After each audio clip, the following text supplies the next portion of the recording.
মা, আজকে না মেধার জন্মদিন, তুমি কেন জানি মেধাকে কোনো সারপ্রাইজও দাও না।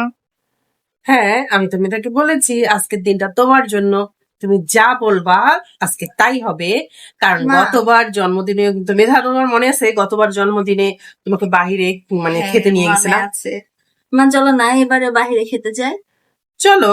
সত্যি? চলো। চলো। বাহিরে যাওয়ার কথা বলাও দেরি নাই, আর মেধা গুনগুনে রেডি হওয়াও দেরি নাই। দুই বোনে সাজতে চলে গেল, আর আমাদের একটা আয়নায় হয়ে যায় ঝামেলা। কারণ কে কোথায় সাজবে এই নিয়ে যে দুই বোন কাড়াকাড়ি শুরু হয়ে যায়। আর আমি তো পিছনে, ওরা সাজা শেষ করবে তারপর আমি সাজবো।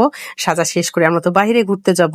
এখন কোথায় যাব? আজকে যেহেতু মেধার জন্য দিনটি, তাই মেধা ডিসাইড করবে। মেধা এখন কেক কাটবে। মেধা নাও। Happy birthday to you. Happy birthday to you. Happy birthday, dear Medha. Happy birthday to you. Medha cake কাটা শেষ করে ওর বোনকে খাওয়াই দিচ্ছে, ওর ভাইয়াকে খাওয়াই দিচ্ছে। আর আমাদের এই যে গুলটু বাচ্চা, আমাদের গুলটু বাচ্চা শুধু খাবার জন্য অস্থির হয়ে যায়, কিন্তু খেতে তো পারে না। ওর হচ্ছে 6 মাস পার হলে ওর মুখে ভাত দিবে, তারপর থেকে ও টুকটাক বাহিরের জিনিস খাবে। এখন আপাতত খায় না। তারপর তো আমরা চলে গেলাম ট্রিট নিতে। গিয়ে মেধাকে বললাম কি খাবা বলো। আমরা আবার একটা সুন্দর জায়গা নিয়েছি যেখানে হ্যাপি বার্থডে লেখাই আছে। আর মেধাকে চয়েস করতে দিয়েছি মেধা কি খাবে। আজকে সবকিছু মেধার পছন্দই হবে। তারপর মেধা দিল হচ্ছে নাচোস আর মোমো। তারপর আপাতত আমাদের নাচোস চলে এসেছে। তারপর দুই বোন তো খাওয়া শুরু করে দিল। নাচোসটা খেতে কিন্তু অনেক মজা ছিল। আর ট্রিটমিতে খাবারগুলো আমার কাছে ভালোই লাগে, সবগুলো খাবার অনেক সুস্বাদু এবং ফ্রেশ থাকে।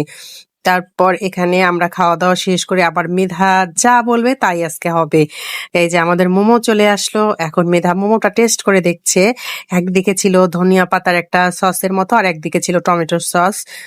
দুটো সসই কিন্তু অনেক মজা ছিল। আমি খেয়েছি, মজাই লেগেছে। কিন্তু মোমোটা ও স্টিম করাটা নেয়নি, ও ফ্রাই করাটা নিয়েছে। আমার কাছে মনে হয় স্টিম করাটাই ভালো ছিল মনে হয়, কিন্তু এর চেয়ে আমি বাসায় মোমো অনেক ভালো বানাতে পারি। তারপর আমরা ট্রিটমি থেকে বের হলাম। বের হয়ে আমরা চলে যাব গুনগুনের ভার্সিটিতে, কারণ আজকে ভার্সিটিতে বিশাল প্রোগ্রাম। সেই জন্য আমরা ভার্সিটিতে গেলাম। গিয়ে তো দেখি সবাই যাচ্ছে, অনেক আগেই শুরু হয়েছে প্রোগ্রাম। আমরা যাওয়ার পর দেখছি অনেক ভিড়, মানুষের জন্য ভিতরে ঢুকতেই পাচ্ছি না। তারপর যাই হোক নিজের জায়গাটা করে নিলাম। সবকিছু ওভারটেক করে আমরা একদম সামনে চলে গেলাম। সামনে গিয়ে সামনাসামনি প্রোগ্রামটা উপভোগ করব, তাহলে আরো বেশি ভালো লাগবে। অনেক ছবি তুলেছি, অনেক মজা করেছি, সামনাসামনি বাগধারার গান শুনেছি, অনেক ভালো লেগেছে। যাই হোক মেধার জন্মদিনটা অনেক ভালো কাটলো। আরো অনেক কিছু খাওয়ার কথা ছিল, সেটা আর হলো না, কারণ এখানেই অনেক রাত হয়ে গিয়েছে। তারপর আমরা বাসা চলে এসেছি। আজকে এ পর্যন্তই। আল্লাহ হাফেজ।